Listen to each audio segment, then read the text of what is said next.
چیزکیک یکی از انواع دسرای خیلی معروف و البته خیلی هم خوشمزه است که توی دنیا طرفدارای زیادی داره. تا فصل توت فرنگیه دوست داشتم با هم یه چیزکیک توت فرنگی خوشگل خوشمزه درست کنیم. درست کردنش هم خیلی راحته. پس اگر چیزکیک دسر مورد علاقه شما هست تا آخر این آموزش با من باشین.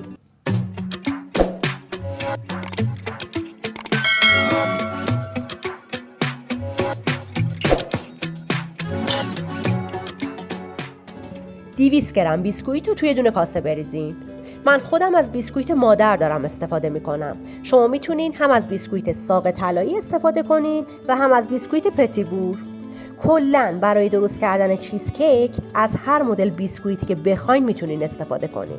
فقط از بیسکویت های کرمدار نمیشه استفاده کرد. بیسکویت ها رو بریزین توی دونه کیسه.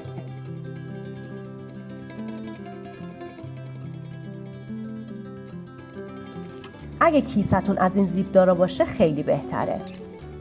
با یه وردنه و یا با یه گوشت‌کوب بیسکویت‌ها رو پودر کنین.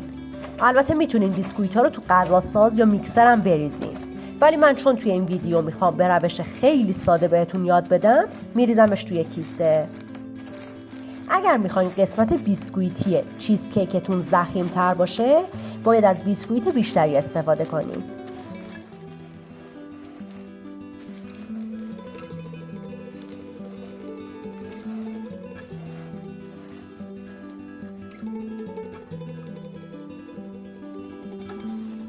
بیسکویت‌های خورد شده رو توی کاسه بریزین. 100 گرم کره آب شده بهش اضافه کنید.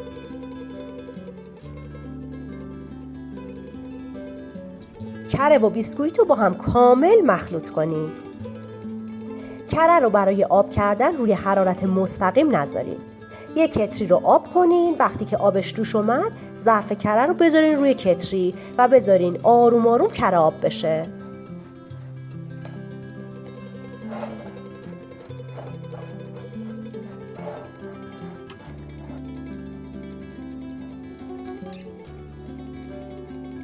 برای چیزکیک خیلی بهتره که از قالب کمربندی استفاده کنید، چون توی قالب کمربندی چیزکیک راحت تر جدا میشه. ولی اگرم نداشتین اشکالی نداره، میتونین تو ظرف پیرکس یا هر ظرف دیگه‌ای که دارین بریزین. فقط قبلش ته ظرفتون رو کاغذ روغنی بذارین. من به جای کاغذ روغنی تصمیم گرفتم از کیسه فریزر استفاده کنم. اگه کسی کاغذ روغنی تو خونه نداشت، کیسه فریزر هم کارش راه میندازه.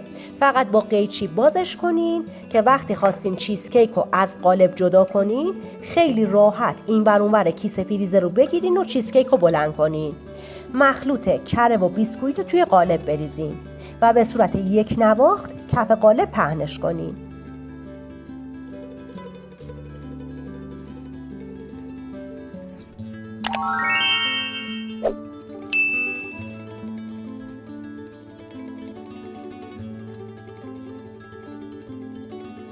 وقتی بیسکویت و کره رو قشنگ کف قالب پخش کردین، با یه گوشت‌کوب بیسکویت ها رو بکوبین و فشرده کنین. اگرم گوشت‌کوب نداشتین، میتونین با ته لیوان بیسکویت ها رو فشار بدین. سعی کنین با دقت این مرحله رو انجام بدین، چون اگر به اندازه کافی فشرده نشن، زمانی که خواستین چیزکیک رو ببرین، بیسکویت ها خورد و تیکه تیکه میشن. قالب رو به مدت 20 دقیقه بذارین توی فریزر تا بیسکویت خودش رو بگیره و منسجم بشه. توی این مدتی که بیسکویت رو تو فریزر گذاشتیم، بریم سراغ درست کردن مایه چیزکیکمون. 200 گرم پنیر خامه‌ای رو بریزین توی کاسه. برای چیزکیک به جای پنیر خامه‌ای از پنیر ماسکارپونه هم میشه استفاده کرد.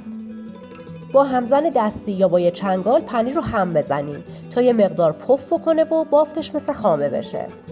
اگر از همزن برقی دارین استفاده میکنین 1-2 دقیقه و اگر از همزن دستی دارین استفاده میکنین 3-4 دقیقه پنیر رو هم بزنین.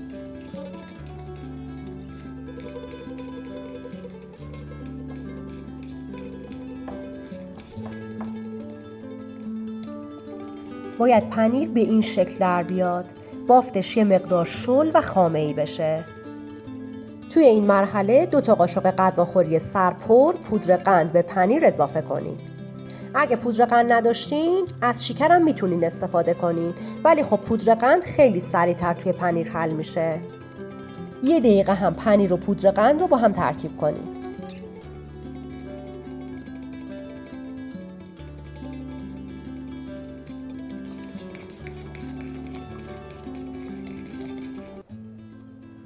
300 گرم خامه به موادتون اضافه کنین.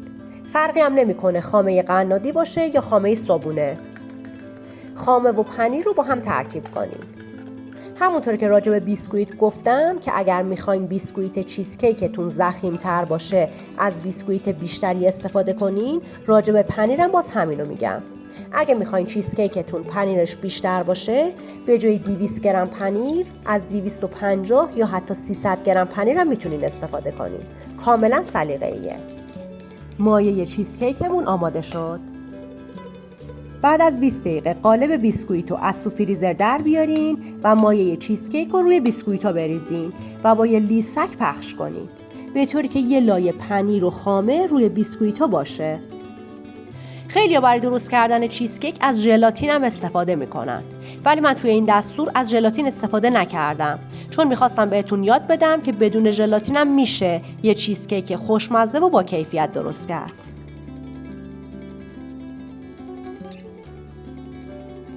200 گرم توت فرنگی رو از وسط ببرین. حتما توت فرنگی ها رو چک کنین که کاملا سالم باشن، چون اگر گندیده باشن طعم چیزکیک رو خراب میکنن. توت فرنگی ها رو به جای اینکه از وسط ببرین، میتونین 4 قاچ یا حتی حلقه‌ای هم ببرین، هیچ فرقی نمیکنه. ولی اینجوری که من دارم میبرم از نظر ظاهری چیزکیک رو خوشگل‌تر میکنه. توت فرنگی ها رو بچینین روی مایه چیزکیک.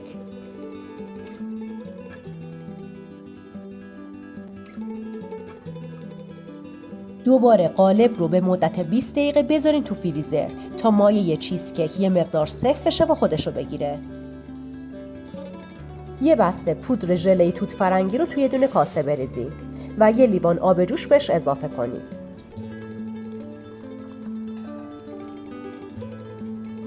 هم بزنین تا پودر ژله توی آب جوش حل بشه.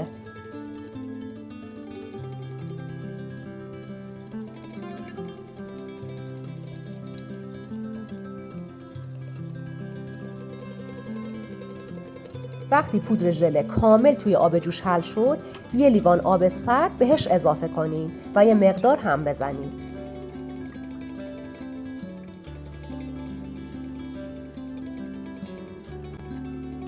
بعد از 20 دقیقه قالب چیزکیک رو از تو فریزر در بیارین و مایه ژله توت فرنگی رو با یه ملاقه خیلی آروم روی توت فرنگی ها بریزین.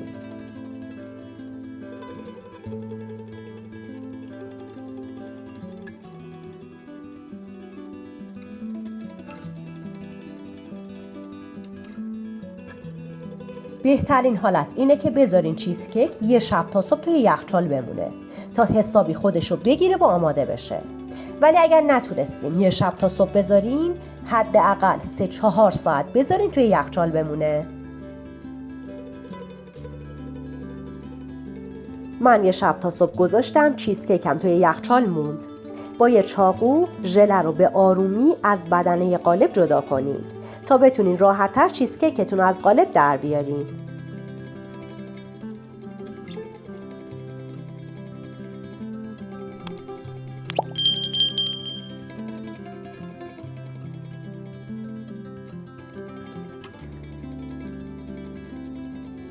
اینم از چیزکیک توت فرنگی خوشگل خوشمزه ما.